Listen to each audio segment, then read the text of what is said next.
Bonjour à tous les couples inscrits pour cette formation. Que le Seigneur vous bénisse. Merci de persévérer vraiment dans cette formation. Soyez richement bénis. Nous sommes maintenant arrivés au module 4. Le module 4 qui est intitulé La sexualité en couple. Module 4, la sexualité en couple. Voilà un sujet sur lequel on n'a pas beaucoup parlé. On ne se prépare pas, on n'a pas assez d'informations et on n'a pas des informations justes. C'est ça surtout qui tue même l'harmonie dans le couple. On n'a pas des informations justes. Je voudrais alors pallier à cette carence en informant dans ce module. Je sais que le nombre de minutes que durera alors ce module ne permettra pas que je réponde à tout. Les questions viendront pour m'aider à approfondir encore ce sujet. Je veux commencer par dire ici à tous les couples qui sont dans cette classe qu'on se marie pour le sexe. Je me répète encore. On se marie pour le sexe. Je réitère encore cela. On se marie pour le sexe. Si quelqu'un ici croit qu'on se marie pour une autre raison, la personne s'est leurrée. La personne s'est trompée tout le temps. Pourquoi? Parce que lorsqu'on était chez nos parents, on a tout fait. Sauf seulement une vie sexuelle soutenue, une vie sexuelle autorisée, une vie sexuelle alors qui est dans nos habitudes. Non. Parce qu'en ce moment-là, on n'était pas encore mariés. Maintenant, lorsqu'on s'est marié, c'est qu'on doit pouvoir maintenant comprendre qu'on se marie pour le sexe. On peut me dire non, on se marie pour les enfants. Non. Non, non, non, non, non, non. C'est une bénédiction. Les enfants sont comme une bénédiction. Et très souvent, les enfants aussi, lorsqu'ils vont grandir, ils vont partir. Mais l'homme et la femme, le couple va toujours continuer par exister. Papa et maman vont toujours rester. Mais normalement, si c'est seulement pour les enfants qu'on se marie, donc maintenant qu'on a fini les enfants, chacun doit rentrer chez lui. Mais Dieu, dans son plan, n'a pas fait le couple pour les enfants, mais pour se faire du bien et pour avoir une bonne vie sexuelle. Une bonne vie sexuelle, une harmonie sexuelle. Mais il faut reconnaître que beaucoup de choses alors viennent combattre cette harmonie sexuelle-là. Tout d'abord, c'est l'ignorance. On est rentré dans le mariage comme un accident. On est complètement ignorant de comment la chose se déroule, quel est le mot d'emploi, quelle est la notice de la vie du couple et surtout de cette vie sexuelle dont je suis en train de parler. Et là, on va prendre conseil chez les mauvaises personnes. Il y a même des serviteurs de Dieu qui ne savent rien de la vie, de la famille, mais qui aiment tabler sur ça et qui trouvent le démon partout parce qu'ils veulent copier-coller alors les mauvaises choses qui se font dans leur couple. Et c'est ça qu'on enseigne au lieu d'enseigner l'équilibre, au lieu d'enseigner ce qui est vrai. Que Dieu nous en épargne. Donc, ce n'est pas normal qu'on demeure encore dans l'ignorance concernant la vie sexuelle du couple. Parce qu'en couple, on ne doit pas continuer l'abstinence de la jeunesse. Si beaucoup ont été chrétiens avant de se mettre en couple, on sait, et c'est enseigné, c'est soutenu, que dans la jeunesse, c'est l'abstinence. D'accord, je suis d'accord. On ne doit pas se connaître sexuellement avant le mariage. Je suis aussi d'accord. Mais après le mariage, il va falloir maintenant ne plus considérer la vie sexuelle comme un péché. Parce que beaucoup continuent de considérer la vie sexuelle comme un péché. Et on ne se donne pas. On n'explore pas vraiment ce domaine. Et on continue d'être dans l'ignorance dans ce domaine et ça n'aide pas. On ne doit pas être dans l'ignorance. On doit pouvoir maintenant se cultiver et aussi se découvrir. Découvrir ses points G, ses points sensibles. Découvrir comment alors donner du plaisir à l'autre. Découvrir comment durer dans l'acte sexuel. Découvrir comment faire plaisir sexuellement à l'autre. C'est très important. Parce que chaque couple, en se découvrant sexuellement et en faisant ce qu'il faut faire, pourra vraiment s'épanouir, pourra être dans waouh. Parce que atteignant régulièrement l'orgasme, et l'orgasme, ça fait du bien au couple, ça fait du bien alors à l'homme et à la femme. Je voudrais commencer par dire ici que on doit faire fi maintenant à tout mauvais enseignement qu'on a reçu peut-être avant le mariage. Parce que beaucoup de femmes épousent un homme et disent à l'homme, je ne suis pas ta prostituée. Non. De telles paroles sont à bannir dans les couples parce que Si l'homme voudrait une prostituée, il n'allait pas aller se marier, il n'allait pas prendre une femme. Il irait dans les maisons de tolérance. Mais c'est parce qu'il ne voudrait pas ça qu'il s'est marié. Donc, chères mesdames, ne dites jamais à votre homme, je ne suis pas ta prostituée. Du moment où tu es son épouse, c'est toi sa prostituée et tu dois pouvoir t'adapter alors à ton homme. Cher homme, il est temps maintenant de ne plus aussi violenter ou bien violer sa femme. Mais il faut apprendre maintenant à administrer les préliminaires, les caresses, à préparer alors cet débat sexuel-là qui aura lieu à un certain moment par la gentillesse, par les services rendus, par les clins d'œil, par les attouchements, par tout cela, par des mots doux, par des appels coquins, par alors des émoticônes d'amour envoyés, par des selfies envoyés et autres. Il y a tellement de choses. Parce que pour bien entretenir la vie sexuelle du couple, le mari et la femme doivent s'amuser, doivent savoir que Dieu les a mis ensemble pour s'amuser. Si le mari et la femme ne sont pas conscients que Dieu les a mis ensemble pour s'amuser, et on fait de sa vie sexuelle une vie de solennité, on est solennel. On fait l'amour comme si on est en train de prier.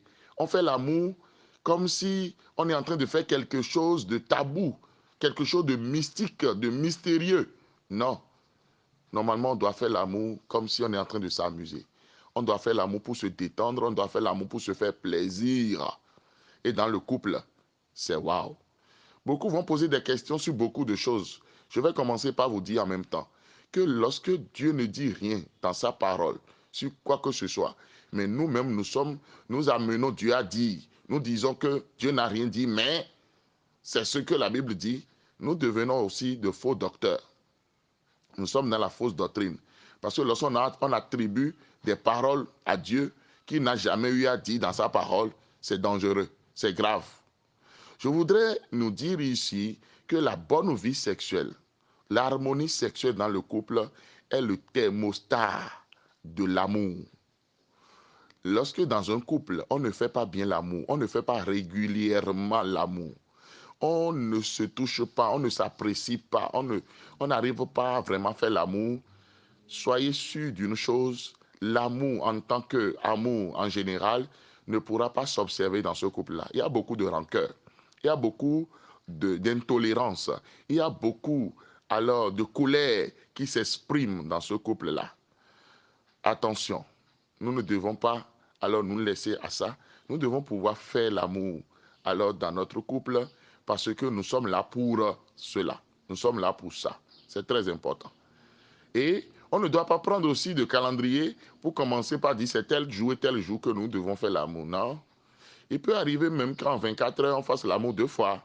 Mais il peut aussi arriver à cause des obligations professionnelles et autres qu'on ne fasse pas l'amour toute une semaine ou tout un mois ou bien à cause des voyages et qu'on sort.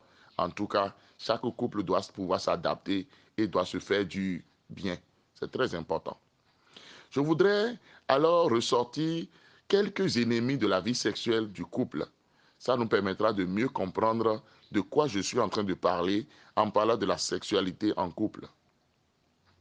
La première chose qui constitue un ennemi pour la sexualité en couple, c'est la malpropreté. Lorsque le monsieur est malpropre, lorsque la femme est malpropre, ça devient vraiment un problème. Parce que comment faire l'amour, comment se faire des bisous, comment se caresser, ça devient vraiment un problème. Ça ne devrait pas être le cas. On ne doit pas être malpropre. On doit pouvoir, que ce soit la propreté buccale, que ce soit la propreté corporelle, que ce soit la propreté du lieu des ébats sexuels.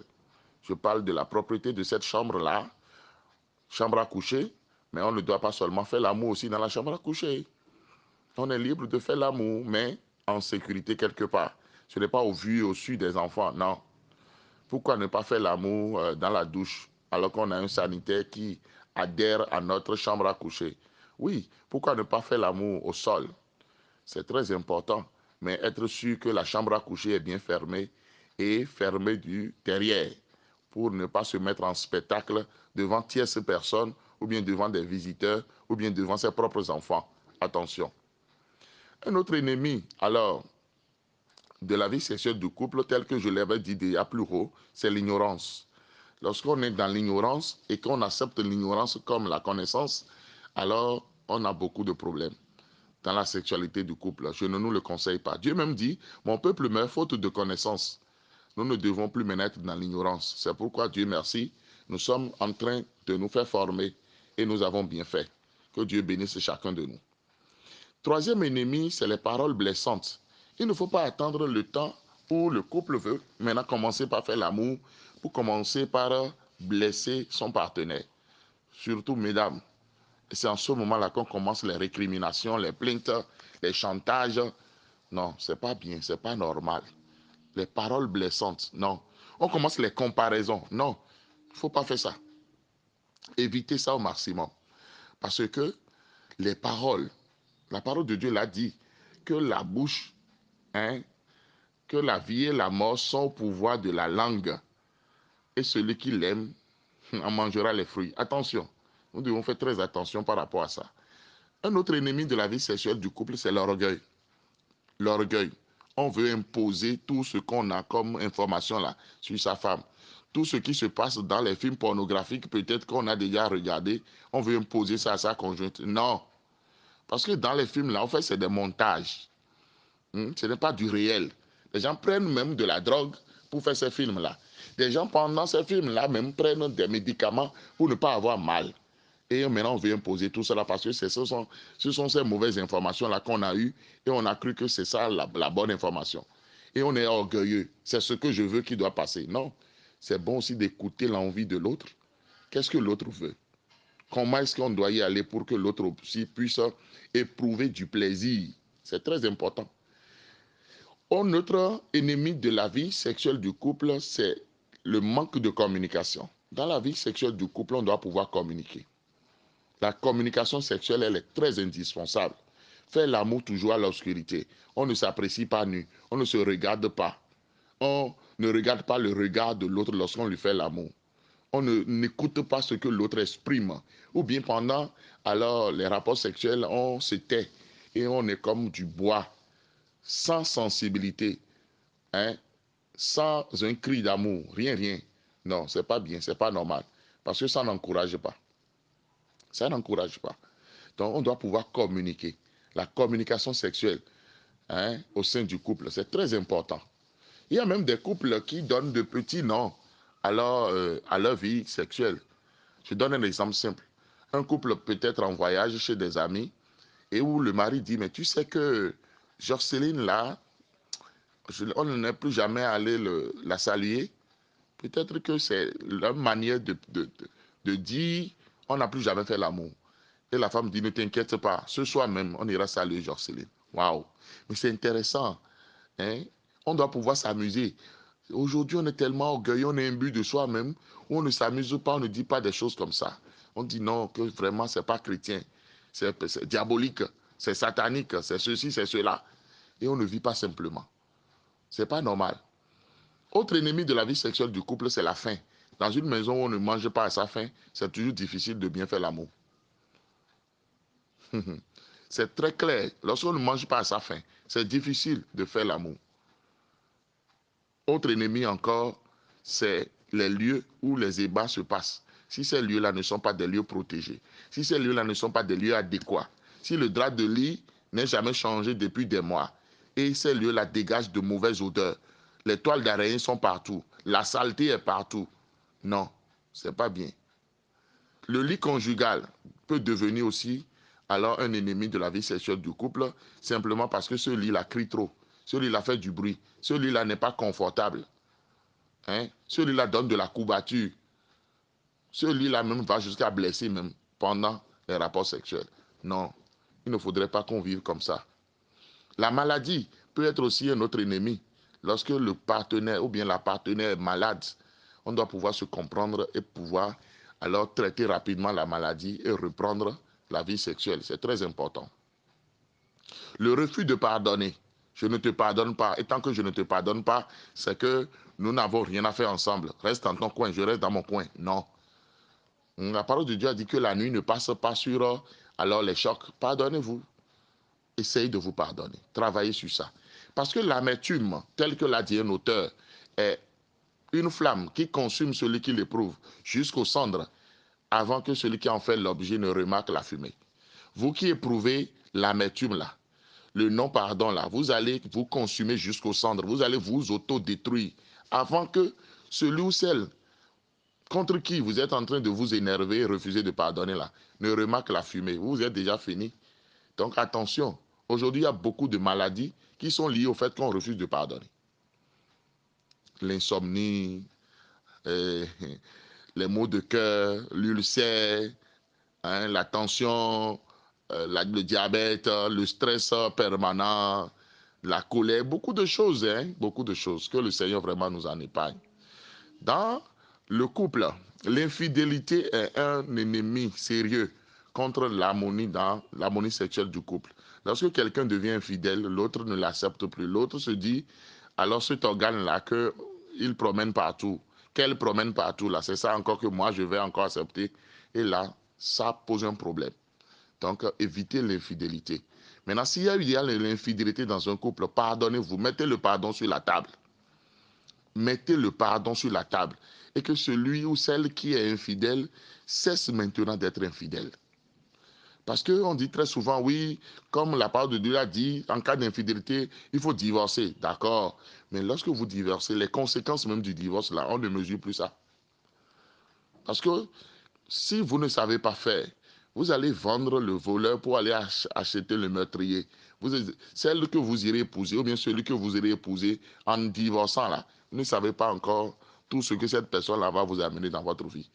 Donc, il peut y avoir des fautes. Si la faute est là, pardonnez à cause de la vie des enfants et à cause de vous-même, votre propre vie. Et commencez par accepter l'autre. Ne dites pas j'ai pardonné, mais je ne vais pas oublier. Par conséquent, je vais toujours te mater. Je vais me venger de toi. Non.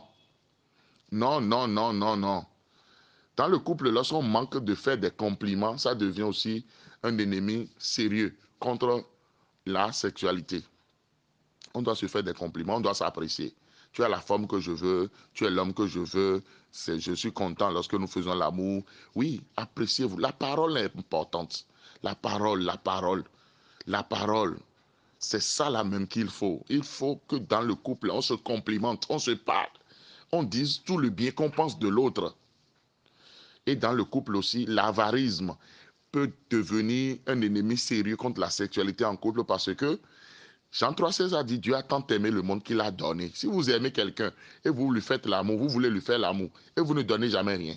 Pas de petits cadeaux, pas de sorties, pas de surprises, rien, rien, rien, rien, rien, rien. Et on dit quand même je t'aime. Non, ce n'est pas possible. On ne peut pas s'aimer sans se faire du bien, sans se faire des cadeaux, sans être généreux, sans être libéral vis-à-vis alors de son conjoint, de sa conjointe. Non, ne soyons pas avares. Ça n'aide pas. Les enfants, le retard au niveau des enfants. Hein? Un couple qui n'a pas encore d'enfants, on commence par se dire, bon, ce que nous faisons tout le temps et ça ne donne rien là. Bon, est-ce que moi je suis fatigué, je ne veux plus, hein? Ou bien ceci. Non. En attendant que les enfants arrivent, il faut qu'il y ait l'harmonie, il faut qu'il y ait la joie pour que les enfants viennent voir un couple vraiment qui s'aime. Mais si déjà on se choque, on s'entrechoque parce que les enfants tardent à venir et on commence par traiter l'autre de prostituée, ou bien c'est toi qui avais fait ceci, ou bien cela, ou bien ça vient de ta famille, et on trouve des mots pour se choquer, l'enfant viendra dans quel environnement? C'est là le problème. Ou bien le gros nombre d'enfants, on en fait trop, non? Lorsqu'on fait trop d'enfants, on se crée des charges supplémentaires. Des gens disent non, c'est les parents qui ont dit de faire beaucoup. Celui qui te conseille d'acheter un gros bœuf ne te donnera pas les moyens pour le nourrir.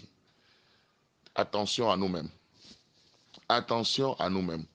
Et aussi les enfants placés. Faisons très attention aux réactions de nos enfants placés pour que les enfants placés là ne deviennent pas des kamikazes dans nos maisons pour nous empêcher de vivre et de vivre l'harmonie sexuelle dans notre couple. Attention. L'éducation que chacun a reçue peut devenir aussi un problème. Parce qu'il y a des gens qui ont reçu une éducation stricte, tellement que lorsqu'ils se marient là, c'est qu'il y a un problème. La femme n'arrive pas à faire l'amour avec son homme. L'homme aussi a des problèmes. Au lieu de se réadapter, au lieu d'apprendre parce qu'on ne naît avec rien, au lieu d'oublier tous ces chocs-là et pouvoir maintenant s'adapter correctement et faire plaisir à l'autre, ça devient un problème. Et on garde cette rigidité-là. On dit je suis comme ça, je ne peux pas. J'ai dit je ne peux pas, c'est ça, je ne peux pas. Non. Les chocs émotionnels et psychologiques qu'on a eu par le passé. Peut-être on a été violenté, on a été violé par le passé, et puis on maintient ça, on reste là. On reste à cette station d'échec-là, on ne veut pas évoluer. Et tout le temps, on dit les hommes sont mauvais. Les femmes sont mauvaises parce que j'ai eu trop de déceptions. Et maintenant, on vient chicoter l'innocent ou l'innocente. C'est d'autres personnes qui t'ont fait du mal. Mais maintenant, là, tu viens maintenant chicoter ou bien te venger de celui ou celle qui ne t'a rien fait. C'est pas bien. C'est pas bien. Hmm? Il y a aussi le fait qu'on a peur de se faire plaisir. Il y a des gens qui trouvent que le plaisir, là, c'est diabolique. Le plaisir n'est pas chrétien. Par conséquent, lorsqu'on se fait plaisir, on a un sentiment comment je vais appeler ça même, on se reproche quelque chose. Non. Non, c'est Dieu même qui a créé le plaisir et on doit se faire plaisir. On doit aller à l'orgasme en se faisant l'amour. On doit s'apprécier. C'est pour ça qu'on a pris sa femme. C'est pour ça qu'on a pris son homme. Et on doit pouvoir le faire correctement même, à la gloire de Dieu. Dieu aime ça. C'est pour cela qu'il a mis ça en place. Dieu n'a rien créé au hasard. Dieu n'a rien créé au hasard. Cessons de limiter Dieu. Les gens ont trop limité Dieu. On mis Dieu dans une boîte. On mis Dieu dans les quatre murs. Et n'ont pas pensé à tout ce que ce Dieu-là a créé pour l'épanouissement, pour déstresser l'humain, pour permettre à l'humain vraiment de vivre une bonne vie et de vieillir et de mourir de la bonne mort. Parce qu'on ne meurt plus de la bonne mort. Parce qu'on a trop de problèmes. Trop de restrictions. On se met trop de restrictions au nom de Dieu. Parce que peut-être on est mal coaché. Le coach même ne connaît rien. Et puis on le suit bêtement et on se fait du mal. On oublie aussi que notre couple n'est pas l'image du couple de là-bas. On prend des conseils auprès des gens qui ne doivent pas nous conseiller. Et ça devient un problème. Ça devient sérieusement un problème. Ça ne nous aide pas à aller de l'avant. C'est très important. Lorsque je parle de la sexualité du couple, quelle est l'ambiance qu'on installe dans cette maison-là, dans ce couple-là? Parce que ça aide aussi la sexualité. Si c'est une ambiance alors de tension, d'incompréhension, d'orgueil, où le climat tout le temps est chargé, chargé pas positivement, pas de joie, pas de compréhension, pas d'amusement, pas de rire, pas de sourire, non, mais chargé de problèmes, de situations. Se faire l'amour, ça devient difficile. On fait l'amour comme des bêtes pour se blesser. Parce qu'il y a des couples dans lesquels on fait l'amour et on se retrouve à l'hôpital. Parce que l'homme blesse complètement la femme blesse aussi l'homme, et voilà, on a fait l'amour. Ça, c'est quoi? C'est pas de l'amour, c'est de faire du mal. Attention à nous-mêmes. Et maintenant, si dans un couple, les poils de la femme constituent du fer, parce que ça va vous étonner, dans certains couples, la femme a des poils en fer. Et ça blesse non seulement la femme, mais ça blesse aussi l'homme. Pourquoi ne pas faire l'épilation? On a encore des idées arrêtées par rapport à ça. C'est ce que vous allez me dire tout de suite. Et je sais aussi que d'autres questions vont venir ici même. On va me parler du cunnilingus, on va me parler de la fellation. Est-ce que c'est biblique? Mais dans les caresses là, pourquoi est-ce que ces choses-là ne doivent pas être bibliques? Je sais que ma partenaire est propre et n'est pas malade. Si quelqu'un est malade dans le couple, amenez cette personne à l'hôpital, allez régler ça. Mais dans le cas contraire, dans les caresses, on a besoin de se toucher. Il y a des hommes, sans la fellation, il n'y a pas d'érection, il n'y a pas d'amour. On va dire, ah, parce que moi je suis chrétien là, je suis obligé de ne pas faire. Ah bon? Celui qui vous a dit ça vous a tué, vous a enlevé de chez ce monsieur-là, a brisé votre couple. C'est ça le problème qui se pose. J'étais en train de faire un séminaire un jour pour des dames. Une dame pleurait tout le temps. À la fin, je lui ai demandé, madame, c'est quoi? Il dit, oui, c'est vous les pasteurs qui allez nous tuer. Parce que des pasteurs ici ont pris part ici, on dit que les positions sexuelles sont diaboliques. Et aujourd'hui, maintenant, tu viens dire le contraire. Je dis, voilà, ce pasteur-là t'a tué, t'a fait du mal. Et finalement, l'homme là est devenu autre chose. Je ne nous le souhaite pas. Nous sommes ici pour faire l'équilibre. Nous sommes ici pour faire l'équilibre. Il faut que nous ayons une vie sexuelle, waouh, à la gloire de Dieu. Amusons-nous dans notre couple. Nous savons que lorsqu'un couple commence par vieillir, la fréquence, la fougue pour faire l'amour ne sera pas les mêmes. Il faut que madame comprenne. Il faut que monsieur le sache. Et il faut aussi se renforcer par des astuces, par des tisanes, par des remèdes pour pouvoir tenir aussi. C'est très important. On a besoin de ça. On a besoin de ça. C'est très important. Donc, la vie sexuelle du couple doit être une vie harmonieuse, une vie bénie, une vie vraiment où on se fait du bien réciproquement, ensemble. C'était le pasteur Chido Prudence Aimé. Soyez richement bénis.